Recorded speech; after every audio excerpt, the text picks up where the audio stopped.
동일한 본문인 누가복음에는 이렇게 기록되어 있습니다. 누가복음 11장 1절 말씀이지요. 다 같이 한 목소리로 읽도록 하겠습니다. 시작! 예수께서 한 곳에서 기도하시고 마치심에 제자 중에 하나가 여짜오되 주여, 요한이 자기 제자들에게 기도를 가르치신 것과 같이 우리에게도 가르쳐 주시옵소서. 아멘.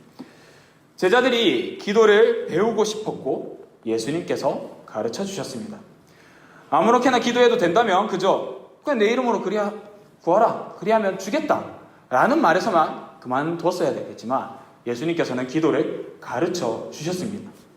예수님께서는 기도의 방향과 의미를 담아서 가르쳐 주셨고 이를 통해서 우리 또한 기도의 질서를 세울 수 있게 되었습니다.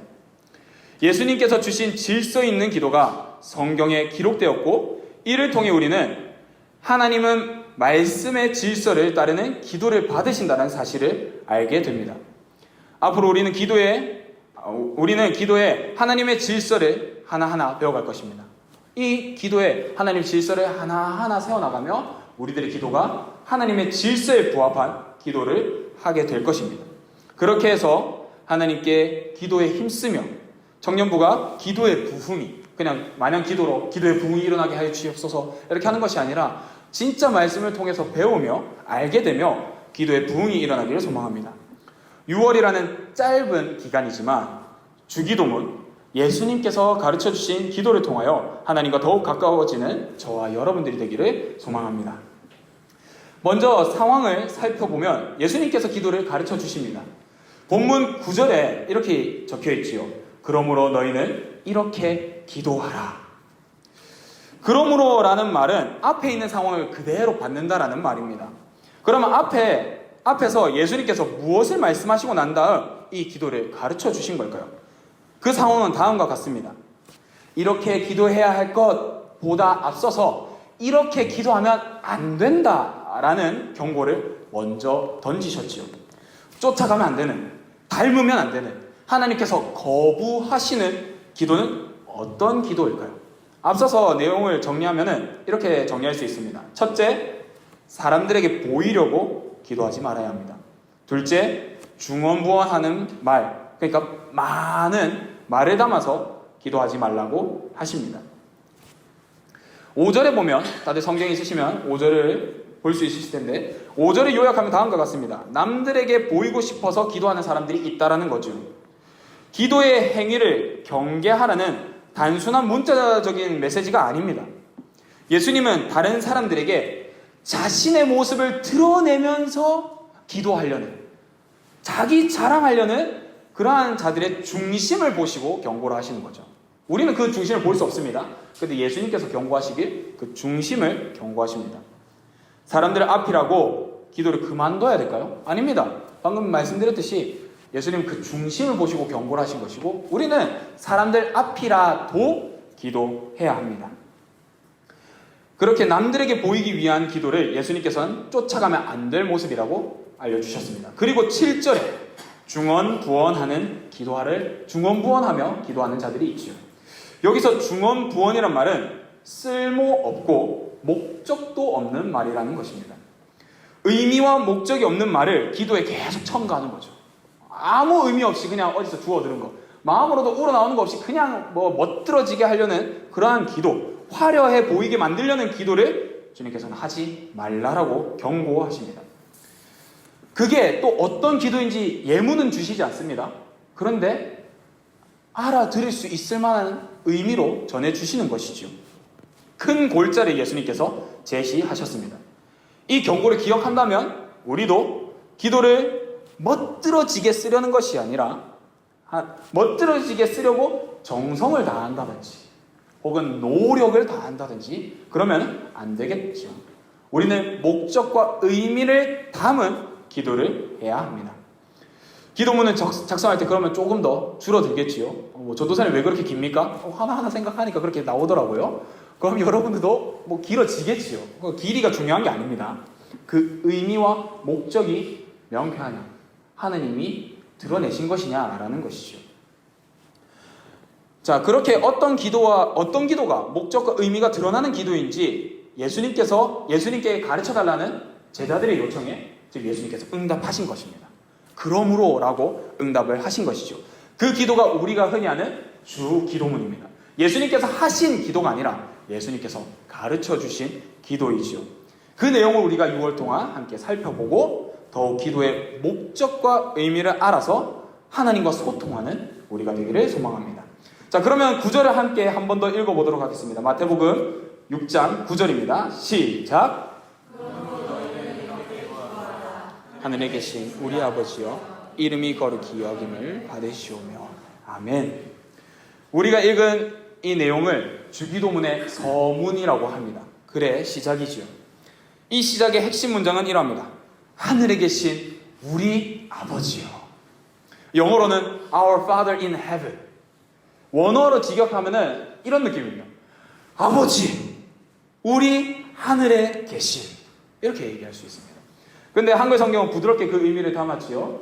하늘에 계신 우리 아버지요 라고 외치는 것이 지금 예수님께서 가르쳐 주신 기도의 시작, 서문이라는 것입니다. 하늘에 계신 우리 아버지가 기도에 어떤 의미를 담고 있는지 그 속을 함께 파헤쳐 봅시다. 그러면 우리의 기도가 더 명료하고 목적과 의미가 분명해질 수 있을 테니까요. 주기도문의 의미와 방향에서 알아야 할 그 첫 번째입니다. 기도는 우리 아버지께 하는 것입니다. 기도는 우리 아버지께 하는 것이죠.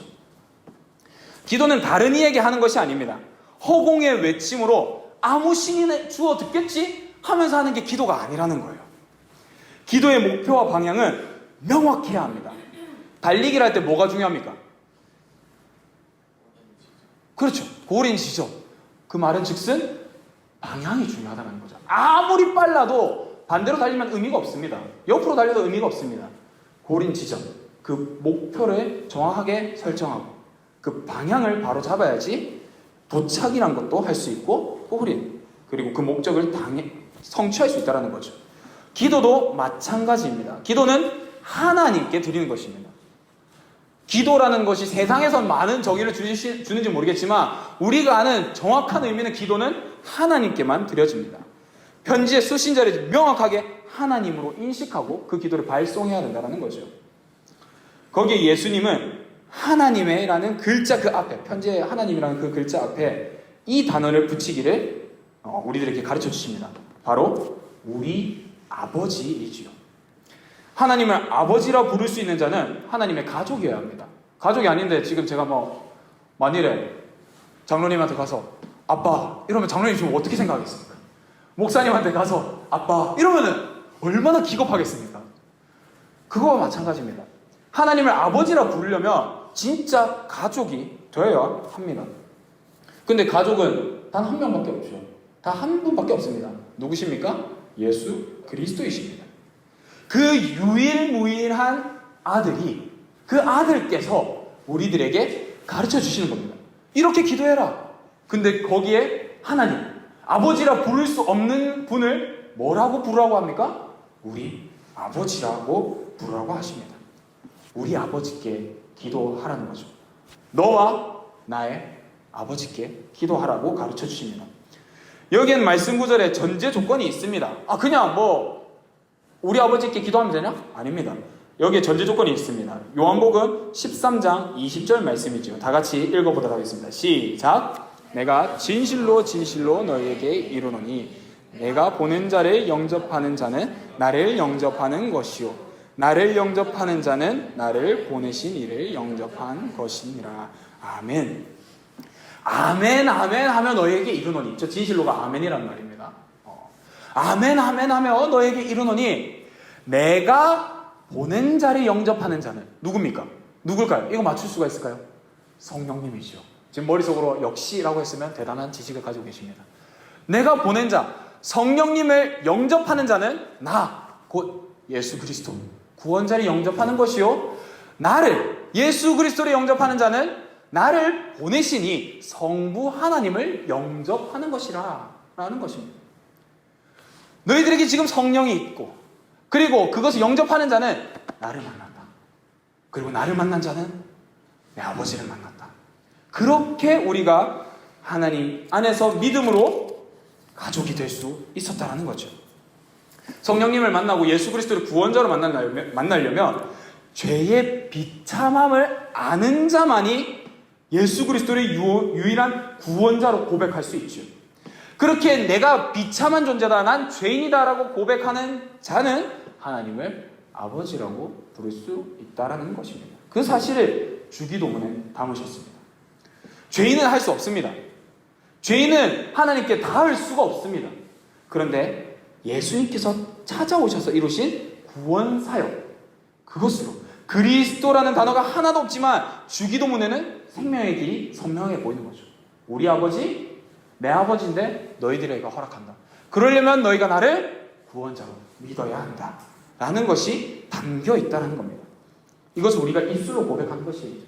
그리고 입술로만 고백하는 것이 아니라 그 중심을 보시는 하나님이라는 것을 안다면 우리는 흔히 언급하는 마음과 진심과 믿음을 담아서 고백해야 된다는 것이죠.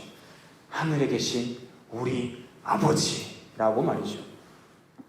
우리는 아버지라는 단어 앞에, 우리는 하나님 아버지라는 단어 앞에 우리라는 단어가 있다는 사실을 주목해야 합니다. 예수님께서 이 기도를 할 때 나의 아버지라고 기도하라고 얘기하지 않았습니다. 우리 아버지죠. 너와 나의 아버지라는 겁니다. 근데 이거를 1대1로 얘기하고 계십니까? 제자들에게 얘기하고 있습니다.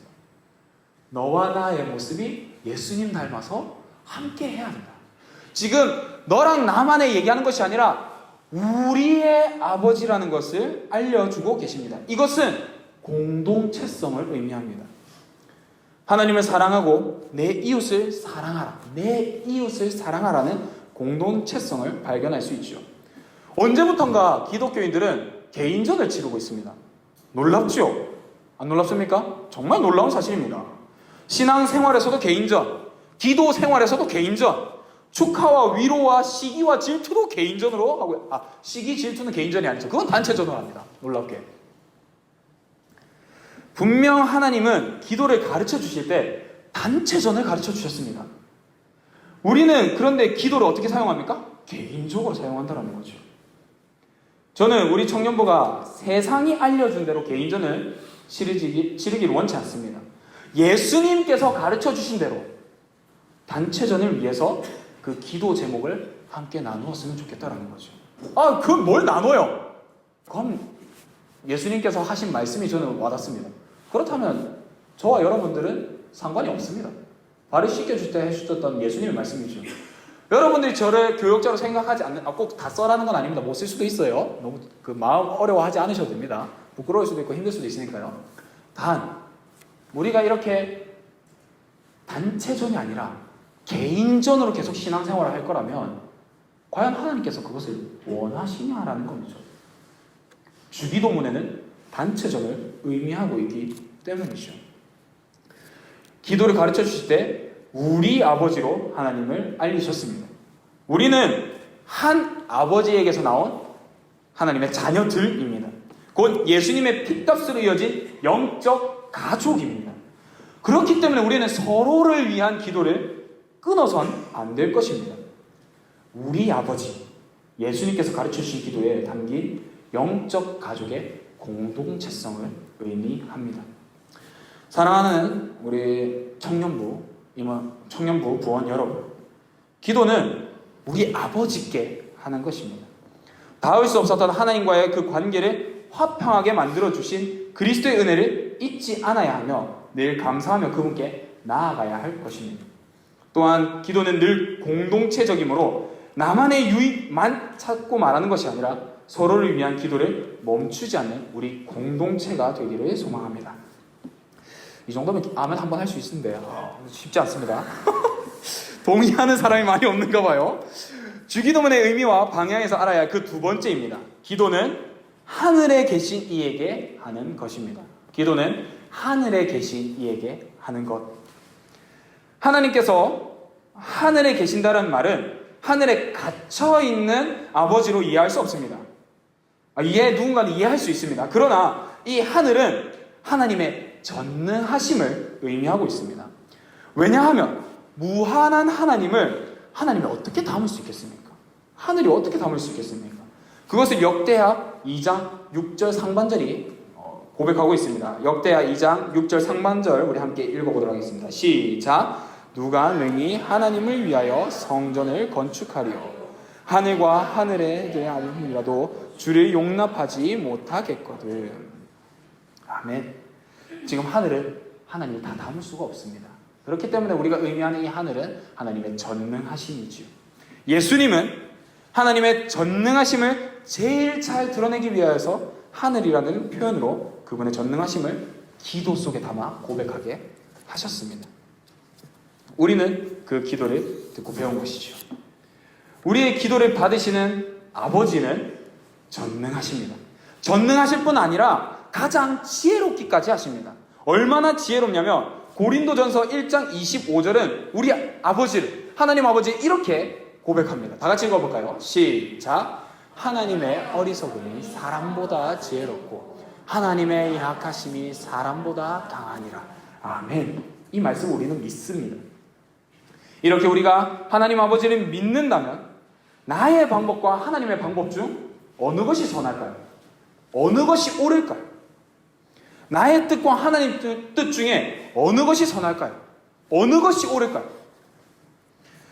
그렇기 때문에 우리는 이런저런 방식을 하나님께 보고서 내밀듯이 제시할 것이 아니라 기도의 서문에 그리스도는 하나님의 전능하심을 먼저 고백하게 만듭니다. 기도 딱 들어가자마자 주님 보고서 받으세요. 지금 내게 지금 닥친 일들 이거 지금 이 방식으로 이렇게 라고 먼저 하라라고 한 게 아니라 전능하심을 먼저 성령, 영광을 올려드리게끔 기도를 가르쳐 주고 계십니다. 만일에 우리의 뜻을 따르는 신이라면 과감하게 얘기할 수 있습니다. 그 신 믿으면 안 됩니다. 그 신은 믿으면 안 돼요. 우리의 뜻대로 하고 우리의 뜻을 그대로 이루어주는 그 신은 우리가 믿어서는 안 됩니다. 그 신은 우매, 즉 어리석습니다. 얼마나 생각이 없으면 죄인이며 불완전하며 한치 앞도 모르는 인간의 말에 귀 기울이며 그 방식을 따라야 됩니까? 그걸 신이라고 얘기하나요? 인간의 의지에 쩔쩔매면서 쫓아가고 있는 겁니다. 그래, 이제 내가 준비해줄게. 그런 신이라면 우리는 그런 것을 신으로 얘기해서는 안 됩니다. 전능하거나 지혜롭다라고도 말할 수가 없죠. 그런데 우리 하나님은 어떻습니까? 우리들의 지혜와 우리들을 위해서 일하시지 않습니다.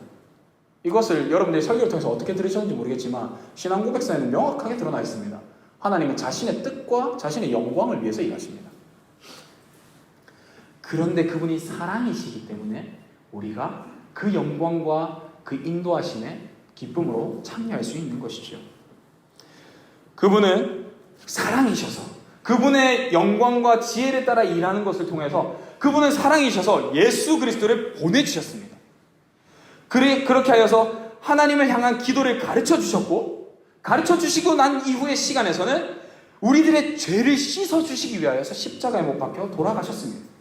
참된 사랑을 실천하셨습니다. 그렇게 우리들을 지극히 사랑한다라고 말하는 하나님이십니다. 그 하나님이 바로 전능하신 하늘에 계신 우리 아버지이시죠. 그 하늘에 계신 우리 아버지께 우리는 기도할 수 있는 주님의 자녀들입니다. 그것을 기억하시면 좋겠습니다. 우리는 그의 전능하심과 지혜로우심을 기억하며 기도해야 됩니다. 그리고 기도의 시작에 고백하게 만드는 거죠. 예수님께서 가르쳐 주십니다. 하늘에 계신 우리 아버지요. 기도의 시작에 그분의 전능함으로 시작할 때는 그 이유가 있습니다. 그리고 그 전능하심에 더 속으로 들어가면 이 말을 이해해야 합니다. 마태복음 6장 8절 말이죠. 이것 또한 우리가 믿음으로 받습니다. 다 같이 읽어볼까요? 시작.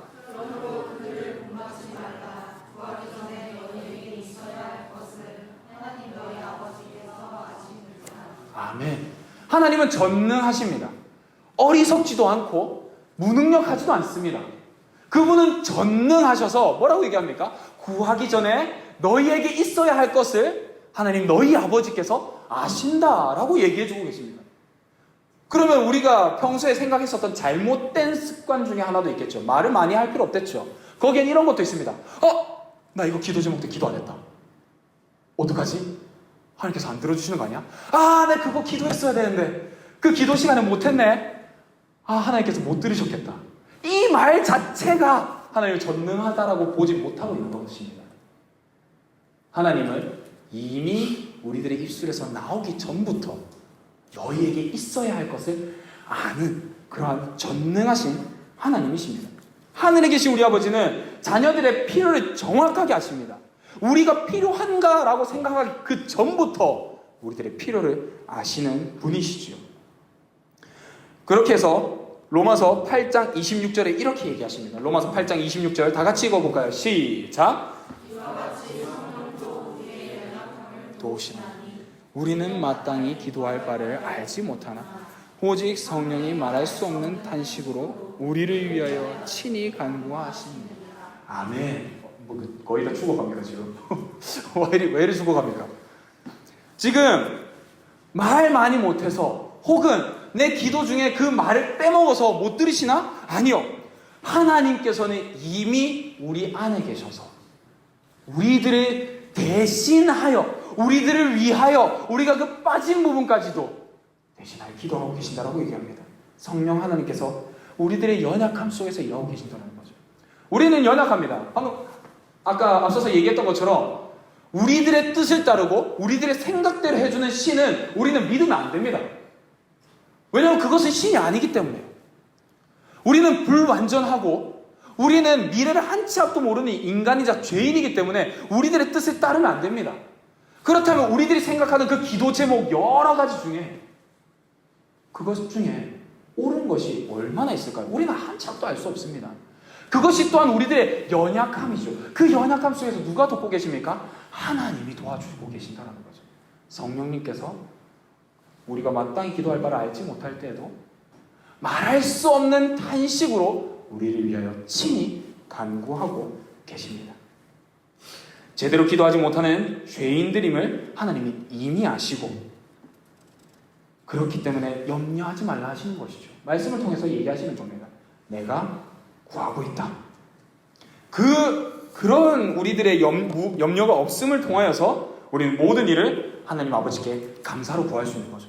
그냥 하나님께 나열할 수 있는 겁니다. 하나님께서 어차피 자신의 영광을 위해서 일하실 거기 때문에 하나님께서 우리들의 어리석음을 따르지 않으실 거기 때문에 그리고 내가 빼먹었어도 하나님께서는 그것을 채우시기 때문에 우리는 그 기도의 자리에 감사로 나아갈 수 있는 것이죠. 그렇게 우리가 하나님께 기도드릴 때 염려치 아니하고 모든 것을 감사로 기도할 수 있는 주님의 자녀가 되기를 소원합니다. 오케이, 아멘 들렸습니다. 좋습니다. 그 마지막으로 또한 이 주기도문을 통하여서 우리가 알아야 되는 그 마지막 메시지는 무엇일까요? 기도하지 않으면 불순종입니다. 기도하지 않으면 불순종. 사랑하는 우리 가족들에게, 영적 가족들에게 하나님을 마냥 아버지로만 생각하여서 편하게 꺼냈다가 넣었다가 꺼냈다가 넣었다가 만났다가 힘들면 만나지 않았다가 그렇게 할 수 있을까요? 할 수 없습니다. 하나님 나의 아버지시라면서요. 맞죠? 근데 그분이 누구십니까? 전능한 신이십니다. 전능한 신이세요. 우리는 어떤 존재입니까? 우리는 한낱 피조물밖에 안 됩니다. 그는 전능하지만 우리는 무능하죠. 그런데 무능한 우리가 꺼냈다가 넣었다가 꺼냈다가 넣었다가 만나고 싶을 때 만났다가 만나고 싫을 때 만나지 않았다가 이럴 수 있을까요? 과연 그것이 신에 대한 경외일까요? 지난번에 나눴던 신앙의 선배의 말을 기억하십니까? 나는 바쁠수록 뭘 한다? 기도한다. 나는 바쁠수록 기도한다. 내게 주신 하나님의 삶이기 때문에 내게 닥친 이 상황 또한 하나님께 맡겨드린다라는 것이지요. 우리들의 기도가 우리들의 삶에 얼마나 영향력을 끼칠 수 있겠습니까? 능력이 있겠냔 말이에요. 의미가 없다는 게 아니라 능력이 있겠냔 말입니다. 전혀 능력은 없지요. 그런데 기도는 잊지 않기 위해 그리고 그의 역사를 보기 위해 그리고 우리가 할 수 있는 순종의 실천이기 때문에 하는 것입니다. 기도하면 잊지 않기 위해 그 역사를 보기 위해 순종의 실천이라는 것이죠. 기도는 순종의 실천입니다. 기도가 곧 우리들의 모든 의지를 하나님께 맡기는 것이기 때문에 그래요. 아니 어차피 하나님께서 다 하실 건데 뭐요? 아니요. 내 삶에 하나님께서 어떻게 일하시는지를 내 의지를 다 맡기면서 하나님은 어떻게 하시는지 보여주십시오라는 게 기도 아닙니까? 전능하신 하나님, 당신의 영광을 위해서 일하신다는데 내 삶에 이런 문제가 있습니다. 나의 의지를 맡깁니다. 주님이 하시는 걸 보겠습니다라는 거죠. 불안과 염려? 왜 있습니까? 내 의지가 계속 개입하잖아요. 나 어떻게 하지? 남들은 배고파서 눈에 보이는 밥이 있으면 바로 숟가락을 들지만 우리는 이 음식을 주신, 그리고 이 음식이 나게 하신 이를 알기 때문에 식기도를 하는 겁니다. 그냥 하나님 감사합니다. 잘 먹겠습니다. 하셔도 되긴 하는데 믿음을 다 하셔서 하시면 되는데 그 의미는 우리가 제대로 알고 하자고요. 다른 사람들은 배가 고파서 와 점심시간 배고파 죽겠다. 그들은 죽을 것 같아서 밥을 먹지만 우리는 우리를 죽이시지 아니하는 하나님을 알기 때문에 그 가운데서도 기도할 수 있어야 된다는 겁니다. 남들은 눈앞에 닥쳐온 어려움과 주어진 과업과 시련에서 어떻게 합니까? 바로 머릿속에서 자신의 능력이 어디까지인지를 먼저 측정합니다. 난 어디까지 해낼 수 있을까? 가늠합니다. 해낼 수 있는 능력과 방식, 그리고 피해갈 수 있는 방법까지도 모색합니다. 그들은 그게 먼저입니다. 하지만 우리들의 신앙, 우리들의 믿음은 어디로 이끌어야 됩니까? 당장 눈앞에 있는 모든 것, 그 위에 계신 하나님 아버지 앞에 나아가야 합니다. 잠깐이라도 하나님을 의식하며 기도해야 되지 않겠습니까? 하나님의 능력과 지혜와 인도하심을 구하는 것, 이것이 믿음에서 나오는 행동입니다. 이렇게 기도하는 자를 우리는 순종하는 사람으로 얘기하는 겁니다. 순종, 말씀을 따르는 거잖아요. 말씀을 지금 따르고 있잖아요. 기도하러 나왔다. 나를 의지하고 있구나라는 거에 정말 완벽한 순종 아닙니까? 다른 사람들은 1분 1초가 아까워서 그 눈을 감거나 그 자리에서 하나님 부르는 것을 아쉬워하는데 우리는 우리들의 삶의 주인이 하나님이라는 것을 고백하는 것으로 말미암아 순종하는 것 아닙니까?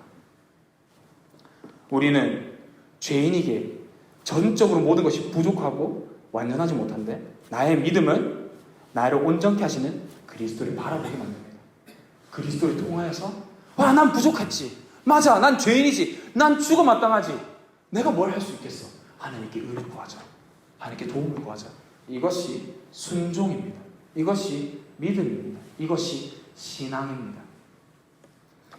신앙의 길을 걸으면 우리는 모두가 잘 알고 있죠. 꽃밭을 걷고 계십니까? 예수님 믿어서 지금 꽃밭 걷고 계십니까? 아니죠. 누군가는 걷고 있을 테니까 그걸 부정하지는 않겠습니다.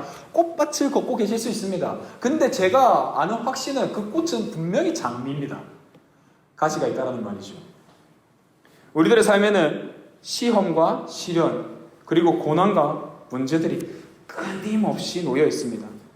이것은 하나님이 능력 없어서가 아닙니다. 세상에 죄가 가득하기 때문이죠.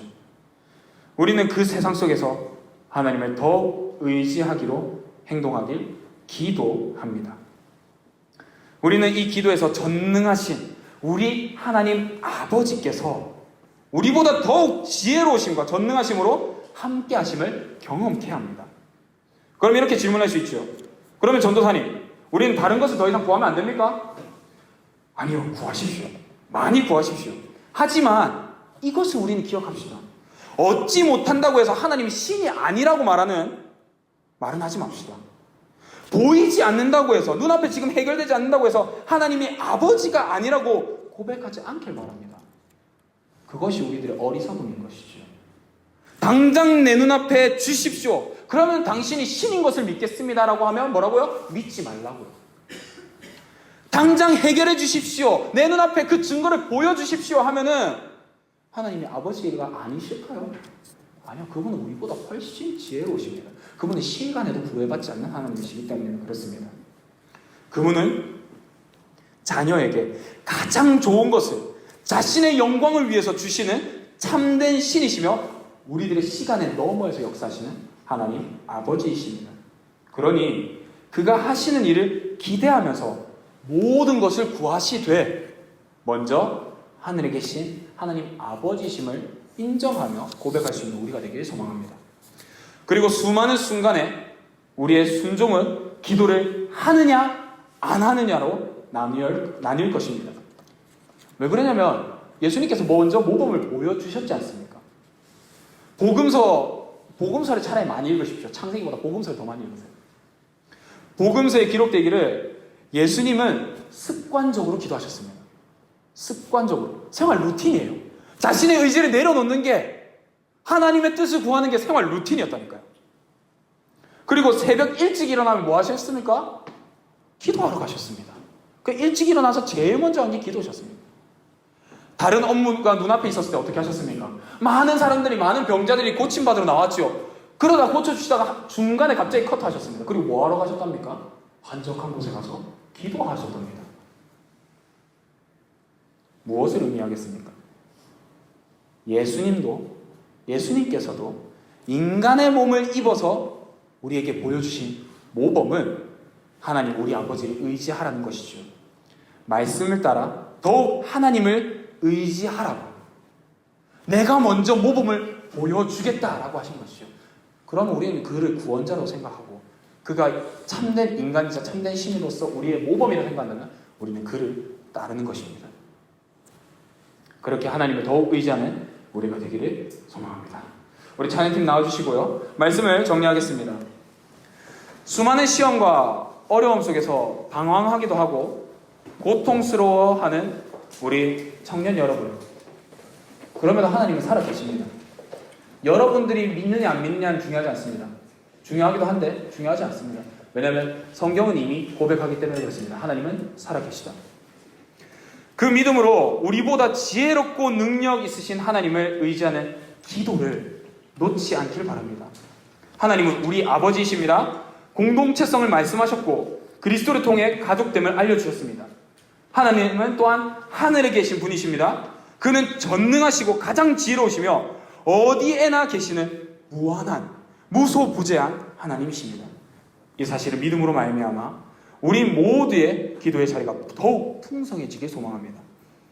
이것이 화려한 기도보다 우리가 어떻게 기도해야 되는지 그 의미가 목적이 담긴 주기도문의 서문에 적혀 있습니다.